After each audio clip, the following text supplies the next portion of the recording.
முறுக்கெல்லாம் வேண்டாம், சும்மா அந்த கம்பு அதில் நிற்கணும், அப்புறமா நம்ம சரி பண்ணிக்கலாம்.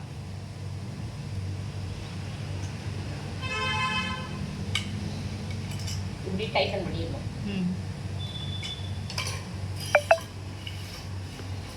அதே மாதிரி மேலே வச்சுக்கோங்க.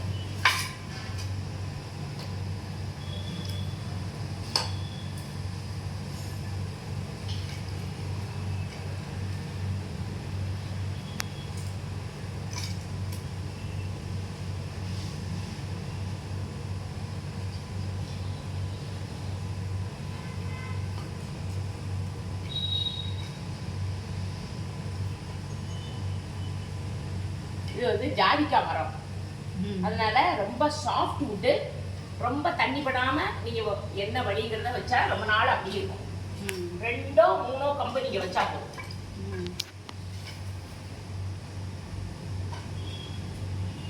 ரொம்ப ஈஸி வேலை தான் இது.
எத்தனை கம்பு வேணாலும் நீங்க இப்படி வெட்டுக்கலாம் பாருங்க. ஓகே, இப்போ நான் இந்த 2 கம்பு வச்சிருக்கேன். இந்த கம்பை நான் வந்து க்ளோஸ், இத கேட் மாதிரி வச்சு க்ளோஸ் பண்ணிடுவேன். அதனால இந்த இடத்துல இன்னொன்னு நான் வைக்கிறேன் ஸ்டடியா இருக்கிறதுக்காக. இல்லைன்னா இந்த எண்ட்ல வச்சாலும் சரி. உங்களுக்கே தெரியும், உங்களுக்கு வந்து கொஞ்ச நாள் ஆனா நம்ம எப்படி வச்சா நமக்கு இது ஒர்க் அவுட் ஆகுங்கிறது நமக்கு தெரியும். ஆனா இந்த கம்பு வைக்கிறது எல்லாமே ஒரே சைடா வைக்கணும். ஒவ்வொன்றும் ஒவ்வொரு சைட்ல வைக்கக்கூடாது. ஏன்னா நம்ம அப்படியே இத பெரட்டி போட்டுறோம். அப்பதான் இந்த கம்பு வந்து வெளியில தெரியும், நமக்கு அழகா நீட்டா தெரியும்.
அடுத்தது என்ன பண்ணோம், இந்த 2 எண்டும் இப்போ இந்த எண்டு வெளியில வச்சால் எந்த இப்போ லூஸாக இருந்தால் எல்லாம் ஒரே லெவலுக்கு நீங்கள் கொண்டு வந்துடலாம். ஓகே, 2ஐயும் போட்டு க்ளோஸ் பண்ணிடணும். இந்த சின்ன கம்பியை வச்சு க்ளோஸ் பண்ணிடணும். ஓகே, ஸோ தட் உங்களுக்கு ஃபியூச்சரில் இதை எடுக்கணும்னா கூட எடுக்கலாம். ஏன்னா இந்த கம்பி எல்லாமே மேனேஜபிள், நீங்களே மேனேஜ் பண்ணிக்கலாம். So you do like this. இது நான் க்ரூடாக டெம்பரரியாக பண்ணியிருக்கேன். ஏன்னா நீங்கள் எந்த சட்டியில் வேணுமோ அந்த சட்டிக்கு ஏற்ற மாதிரி நீங்கள் பண்ணிக்கலாம். So you keep your chatti inside the pot inside. Okay, இதை வந்து நீங்கள் இதை நான் டெம்பரரியாக போட்டிருக்கேன். இப்போ வந்து கீழே இதை நல்லா ஸ்டாண்ட் பண்ணும்படியாக நீங்கள் பண்ணிக்கணும். இந்த லெங்க்த்தை நான் அதெல்லாம் ஒன்றும் நான் பார்த்துக்கல, இப்படி பண்ணிக்கணும். பண்ணிவிட்டு இந்த சட்டியை உள்ளே விட்டுறணும். சட்டியை உள்ளே விட்டால் நல்லா நிற்கும், அது ஒன்றும் பிரச்சனையே கிடையாது. ஓகே, நீங்கள் எப்போ பாட்டில் உள்ள ரீபாட் பண்ணும்போது இந்த இடத்த மாத்திரம் ஓப்பன் பண்ணி விட்டு இது செடியை இப்படியே வெளியில் எடுத்துடலாம். ஏன்னா உங்களுக்கு செடி கெட்டு போகாது. உங்களுக்கு ரீபாட் பண்ணும்போது அதை மாத்திரம் எடுத்து திருப்பி அதே மாதிரி போட்டு அதே மாதிரி பண்ணிக்கலாம். இது எந்த லென்த்தில் வேணாலும் நீங்கள் பண்ணிக்கலாம். இப்போ லாங் பிளான்ட்டாக நீங்கள் பண்ணணும்னா கூட லாங் பிளான்ட்டாக பண்ணிக்கலாம், இல்லைன்னா ஷார்ட் பிளான்ட்டாக பண்ணிக்கலாம். இந்த சட்டியில் இங்கே உள்ளே விட்டு அந்த பிளான்ட்டை வெளியில் எடுத்துகிட்டு வந்துட வேண்டியது. சரியா? So it depends. இப்போ உங்க தேவைக்கு ஏத்த மாதிரி இந்த கான்செப்ட் இதுதான். இந்த கம்பை நீட்டா வந்துடும்.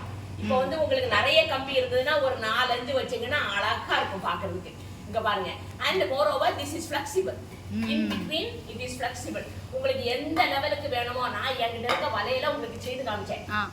இப்போ வந்து இதுல இருந்து வந்து நம்மளுக்கு எப்பவான வந்து இப்போ பாட்ல இருந்து எடுக்கணும்னா கூட எதையான ஒன்றை முடிக்கிட்டு எடுத்துட்டாலே நம்மளுக்கு அதெல்லாம் வேண்டாம். இந்த பாட்ல இருந்து எடுக்கணும்னா இந்த பாருங்க, இந்த க்ளோஸ் பண்ணிருங்க பாருங்க. இந்த க்ளோஸ் பண்ணிருக்கேன்ல, நீங்க அங்க ஒண்ணுமே தொட வேண்டாம்டா. நான் க்ளோஸ் பண்ணிருக்கேன்ல, அதை நீங்க ரிமூவ் பண்ணிர வேண்டியது. நான் ரிமூவ் பண்ணிட்டேன் பாருங்க. Excellent. Okay so it will come like this. இங்க பாருங்க. Okay understood. ஓகே, நீங்க வந்து இது அப்படியே அலாக்கா இங்க பாருங்க அந்த செடியை இப்படி தூக்கி வச்சிரணும். இந்த பாட் இப்படி இருக்குன்னா இந்த செடி எங்க இருக்கும்? இங்க பாருங்க, இங்க வளர்ந்திருக்கும், இங்க எல்லாம் வந்திருக்கும், இல்லனா இங்க வந்திருக்கும். அதை அப்படியே முறுக்கி தரையில அப்படியே போட வேண்டியது. அந்த பாட்டை லேசா உருட்டி உள்ள மண்ணெல்லாம் வெளியே எடுத்துடணும். எடுத்துட்டு ரீபாட் பண்ணிடணும். அதே மாதிரி வச்சு திருப்பி சட்டி மூடிடுங்க. Excellent. Okay great. Thank you. இது வந்து அவ்வளவு ரீப்பரையும் நீட்டா நீங்க வந்து ரெடி பண்ணிக்கலாம். ஓகே, ஒன்னும் பிரச்சனை இல்லை. Because this is a Jathika மரம். ஒன்லி திங் என்னன்னா நீங்க வந்து உள்ளே எல்லாம் ரொம்ப பெயிண்ட் எல்லாம் அடிக்க வேண்டாம். இல்லன்னா பச்சை கலர் பெயிண்ட் வாங்கி இதுல மாத்திரம் அடிங்க. எந்த இடத்துல நீங்க தரையில இருக்கீங்களோ, ஏன்னா தரையில ஒருவேளை தண்ணி இருக்கும், ரொம்ப நாளா இந்த தண்ணியில இருந்தா அந்த ஜாதிகா மரம் வேஸ்டா போயிடும். அதனால இந்த எவ்வளவு இடம் நீங்க தண்ணியில இருக்குமோ அந்த இடத்துல மாத்திரம் நல்ல கிரீன் கலர் பெயிண்ட வாங்கி அடிச்சு விட்டுருங்க. இதெல்லாம் அப்படியே இருக்கட்டும். Because this has its own beauty of the annual rings. Okay, இது இன்னும் கொஞ்சம் ப்ரொடெக்ஷனா வெறும் டச் வுட். ஓகே, அந்த ஃபார்னிஷ் ஒண்ணு வேண்டாம், வெறும் டச் வுட் அடிச்சு போட்டீங்கன்னா இந்த மரம் அப்படியே இருக்கும். ரொம்ப பியூட்டிஃபுல்லா உங்களுக்கு எவ்வளவு வேணுமோ எத்தனை செடிக்கு வேணுமோ வச்சுக்கலாம். இந்த பாருங்க அருமையா உங்களுக்கு. Because I have used this பல, அதனால உங்களுக்கு வந்து ஃப்ளெக்சிபிள். ஓகே, இது வந்து ஆக்சுவலா பாத்தீங்கன்னா இந்த பாட்டுக்கு வெளியில வரும். இந்த பாட்டுக்கு வெளியில வரும். இந்த பாட்டுக்கு வெளியில வரும், இப்படி வரும். Okay, understand? Yes I understood. இப்போ வந்து இந்த பாட்டோட சைஸ் எல்லாம் வந்து கொஞ்சம் சரியா இல்ல. அதனால நீங்க வலை வாங்கும்போது முதல்ல கட் பண்ண வேண்டாம். ஒரு 2 அடி 3 அடிக்கு வாங்கிட்டு உங்க எந்த சட்டிக்கெல்லாம் வைக்க போறோமோ அந்த சட்டிக்கு ஏத்த மாதிரி வலையை கட் பண்ணிக்கலாம். ஓகே. இந்த பாருங்க, எப்பவுமே சட்டி க்ளோஸ் பண்ணும்போது இங்க பாருங்க அது க்ளோஸ் பண்ணி வரணும். இப்ப வரல, நான் கொண்டு வந்த அந்த வலை வந்து இத க்ளோஸ் பண்ணல. இப்ப இந்த இடம் அப்படி திறந்து இருக்கு, அது திறந்து இருக்க வேண்டாம். புரிஞ்சுது இல்ல? சில செடி வந்து திறந்து விடணும்னாலும் நீங்க விடலாம். புரியுது. ஆனா இந்த திறந்து விடாம இருந்ததுன்னா அப்படியே இருக்கும். நீங்க தண்ணியை உள்ள விடலாம். எப்ப வேணுமோ இந்த க்ளோஸ் பண்ணதை மட்டும் எடுத்துட்டீங்கன்னா it will come out like this. Okay, and you can redo the pot, everything you can. Okay, முடிஞ்சு போச்சா கதை? அவ்வளவுதான். இது யாரும் எனக்கு கத்து தரல.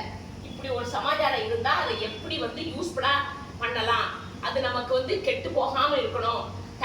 இது உட்டானனால தண்ணி பட்டாலும் கிடக்கூடாது. என் மூளையை யூஸ் பண்ணி இந்த மாதிரி ஒரு அரேஞ்ச்மெண்ட் பண்ணிட்டேன். இது இந்த மாதிரி ரீப்பர்ல பண்ணலாம், இல்ல சின்ன ரீப்பர் கிடைச்சாலும் பண்ணலாம். எந்த ரீப்பர் நீளமா இருந்தாலும் யூ கேன் டு இட். மூங்கில் இருந்தா மூங்கில்ல கூட இதே மாதிரி பண்ணலாம். ஏன்னா இந்த வலை வந்து ஃபிளெக்சிபிள், வலை வந்து கெட்டு போகாது. எப்ப வேணாலும் நீங்க எந்த மாதிரி சொல்றீங்களோ அந்த வலையை வளைச்சுக்கலாம். அந்த லென்த் மாத்திரம் நீங்க என்ன சட்டிக்கு ஒரு பிளான் பண்ணி சுமாரா நம்மகிட்ட இத்தனை சட்டி இருக்கு இந்த அளவுங்கிறத நீங்க பிளான் பண்ணி கட் பண்ணும்போது கட் பண்ணிடணும். இல்லைன்னா அது வந்து வலை வேஸ்டா போகுது. இல்ல ரொம்ப சின்ன தொட்டியா இருந்தா இந்த வலையை 2ஆ கட் பண்ணிக்கலாம். ஏன்னா இந்த வலை ஆக்சுவலா 3 அடி லென்த் இருக்கும். லென்த் எவ்வளவு வேணாலும் இருக்கும். உயரம் வந்து 3 அடி வித்து இருக்கும். அதனால கெட்டு உங்களுக்கு வேஸ்ட் ஆகாம உங்க சட்டியை தீர்மானம் பண்ணி you can utilise all this. Thank you.